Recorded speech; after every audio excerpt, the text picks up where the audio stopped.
La Martinique, justement, terre de centenaires. C'est l'occasion, ce soir, dans notre journal, de nous rendre en Martinique et de parler de ces centenaires. Ils sont 8 fois plus nombreux qu'en métropole. Là-bas, vous allez le voir, vivre jusqu'à 100, 105, voire 110 ans, ce n'est pas si rare. Manon Martel et Arantxa Belderin. Dans les rues de Fort-de-France, sur les terrasses des cafés. En Martinique, les seniors semblent bien vivre et surtout bien vieillir. Lentement mais sûrement, Joséphine Louis-Eugène continue le sport, même à 100 ans. C'est bon.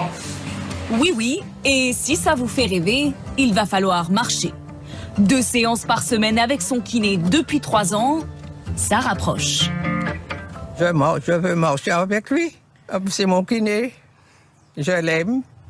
Oui, il s'entend très bien avec moi. Marcher pour garder la forme et surtout rester autonome.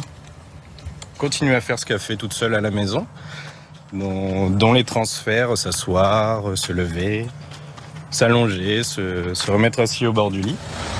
Des kilomètres, elle en a parcouru au fil des ans. C'est peut-être là son secret de jouvence. Comme j'étais jeune, j'avais l'habitude de marcher. Alors, ça a continué comme ça. Il faut passer par-dessus, pas sur le côté. Même sa fille en oublierait presque son âge. Il faut dire que sa mère est la 4e centenaire de sa fratrie. J'espère avoir le gène, simplement. Et cette famille n'a rien d'exceptionnel. Les centenaires sont très nombreux en Martinique, 8 fois plus que dans l'Hexagone. Rien que dans cette commune, il y en a 17.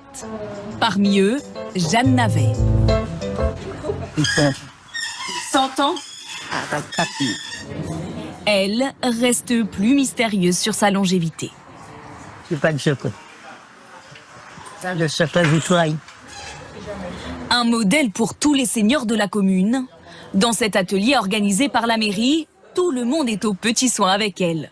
Elle a vu que ses boucles d'oreilles vont avec son sac et tout le reste, là, avec ses chaussures et tout. Voilà, c'est super. Ben oui. Oui, mais j'espère que je serai comme elle à 100 ans. Merci. Des aînés,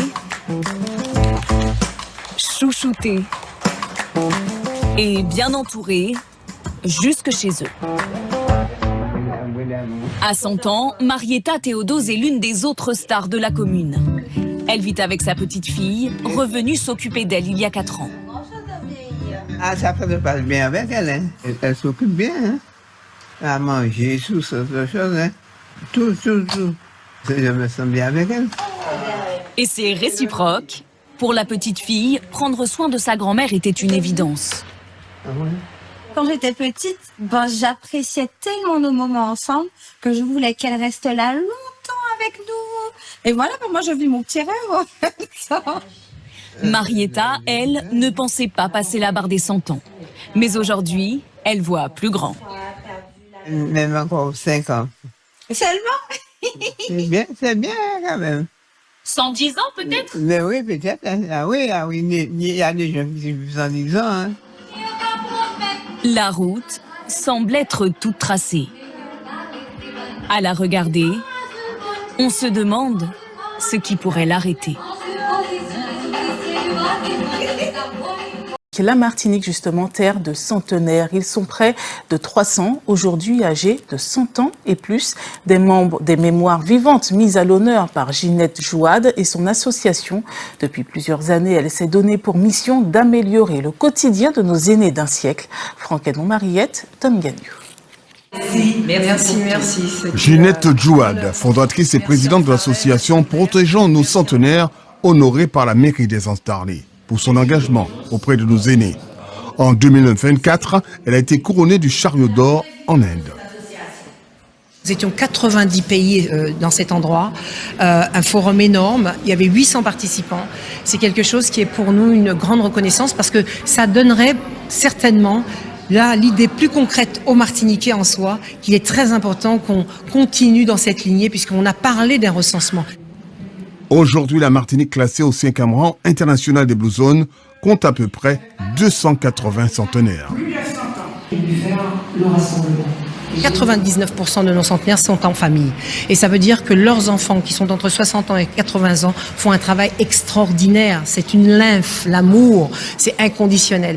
Donc c'est très important pour nous de souligner que notre association, elle est les centenaires, mais les aidants, parce que l'un ne va pas sans l'autre. C'est une évidence. Il se marie avec moi, parce qu'on a décidé de faire un mariage fictif. Ce grand monsieur de 105 ans jouit encore d'une forme et d'une mémoire surprenantes. Ce secret de ma jeunesse, c'est que j'ai travaillé beaucoup. De 6 heures du matin à 11 heures du soir. C'est ça mon secret à l'hôpital de Colson. J'ai travaillé à l'entreprise métropolitaine. On a agrandi le bassin pour faire entrer Belle-Berthe. Tu comprends, j'ai travaillé là et j'ai travaillé au Carré Citroën.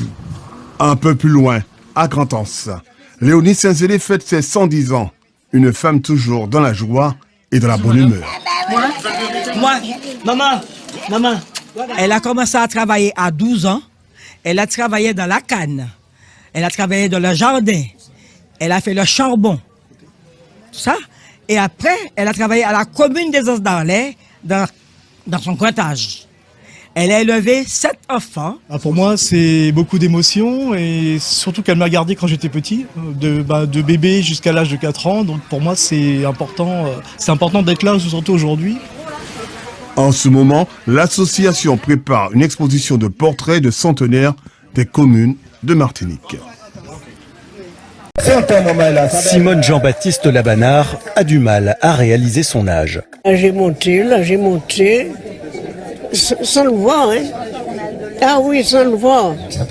Toujours plus haut, le secret de la longévité de cette néo-centenaire, la positive attitude. La vie pas carrette pour la bonne raison, c'est ça où nous quoi manger, c'est ça où nous quoi boire.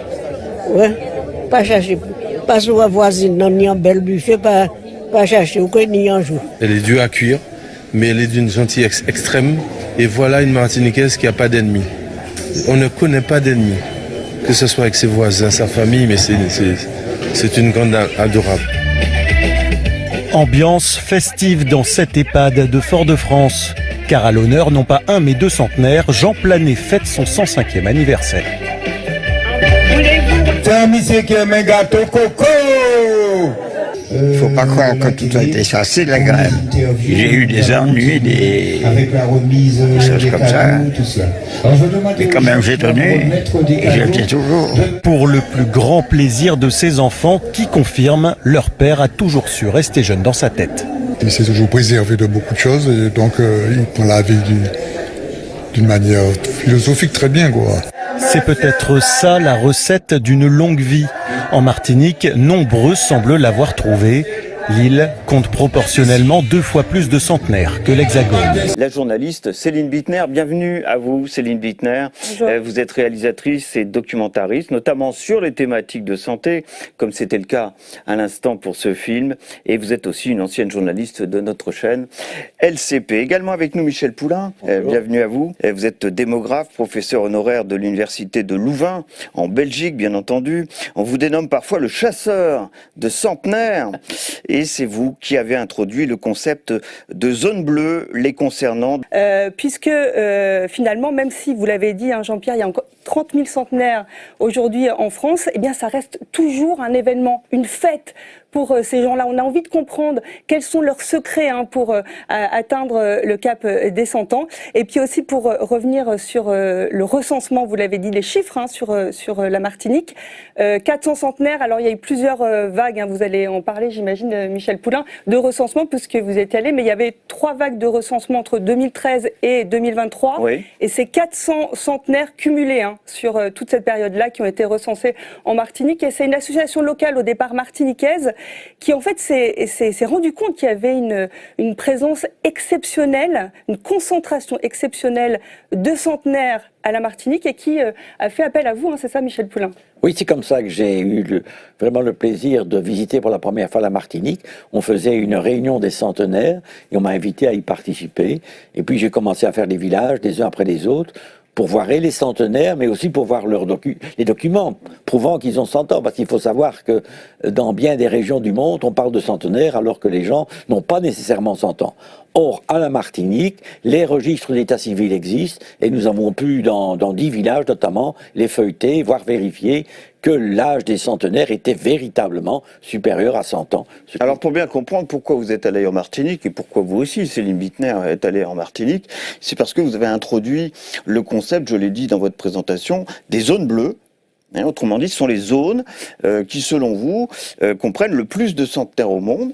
Il y en a 5, on va voir cette carte à l'instant. Il s'agit d'Okinawa au Japon, Ikaria en Grèce, Loglastria, j'espère que la prononciation est à peu près bonne. Merci de me rectifier. C'est en Sardaigne. C'est la première zone d'ailleurs que vous aviez identifiée faisant partie de ces fameuses zones bleues que vous avez définies. C'était à la toute fin des années 90. La Martinique, bien sûr, nous y étions. Et puis Nicoya, en Costa Rica. Voilà les 5 zones bleues que vous avez définies. Selon quels critères? Parce qu'il faut bien nous expliquer ce que sont ces zones bleues. Et les critères que vous avez définis pour spécifier ces zones bleues aujourd'hui dans le monde. Et je vais vous expliquer un petit peu le début parce que c'est assez étonnant comment ça a démarré. On était parti de l'idée qu'il fallait prouver que les centenaires en Sardaigne avaient bien 100 ans. Parce qu'on était venu dire à Montpellier, à une réunion en 99, qu'il y avait beaucoup de centenaires en Sardaigne. Donc je suis arrivé comme seul candidat pour aller vérifier ça. Et on a validé 40 centenaires sur la région de l'Oliastra. On aurait pu s'arrêter là. On avait démontré la longévité individuelle. Mais c'est à ce moment-là qu'est venue l'idée de dire, regardez, quand il y a des centenaires dans un village, il y en a dans le village voisin, et encore dans le village voisin. Et c'est à ce moment-là que j'ai pris mon crayon bleu, que j'ai crayonné en bleu les villages où il y avait des centenaires, et depuis lors, ça s'appelle les zones bleues. Imaginez-vous, si j'avais pas eu de crayon bleu à ce moment-là, si j'avais eu un crayon rouge sous la main, ce serait les zones rouges, et on n'en discuterait pas aujourd'hui. Alors, à partir de la Sardaigne, on a démarré, on était voir d'autres pays. Ouais. C'est comme ça qu'on a fait Costa Rica, parce que j'avais un professeur qui m'a dit qu'il y avait assez bien de nonagénaires. Je dis, alors il doit y avoir beaucoup de centenaires. Et puis on est allé à Ikaria, qui est une île perdue de Grèce et que personne ne connaissait. Personne ne la connaissait. On parlait de la Crète, mais Ikaria, c'était très bien, voilà. Et pour bien comprendre, pour faire partie de ces zones bleues, il faut répondre très exactement à quels critères, à vos yeux? Alors, pour être une zone bleue, il faut que la région affiche une longévité, c'est-à-dire une probabilité de devenir centenaire. Je ne parle pas d'une proportion de centenaires, je parle d'une probabilité qu'un nouveau-né atteigne 100 ans. Eh bien, il faut que cette probabilité soit de 50% supérieure à la moyenne du pays. Et deuxièmement, qu'elle soit semblable à celle qu'on a observée au tout début en Sardaigne, qui était une probabilité. Pour vous donner un chiffre, actuellement en Sardaigne, on en est à 1,5% de chance d'arriver à 100 ans. Mais à la Martinique, on en est maintenant à 2%. On est donc à la Martinique supérieur à la longévité actuelle de la Sardaigne. Parce que tous les démographes savent très bien que l'on doit être rigoureux sur la détermination de l'âge de ces centenaires. On le sait. On a tout un comité qui s'occupe rien que de ça, de vérifier l'âge des centenaires et notamment des personnes les plus âgées du monde. Alors qu'est-ce qu'on fait pour ça? On va voir les registres d'état civil et dans le registre de naissance, il y a une annotation marginale donnant le décès de la personne en question. Et en vérifiant ça à la Martinique, j'ai visité 10 villages de la Martinique, 10 communes sur 34, donc c'est-à-dire une large proportion, j'ai pu constater que ce sont donc effectivement des centenaires.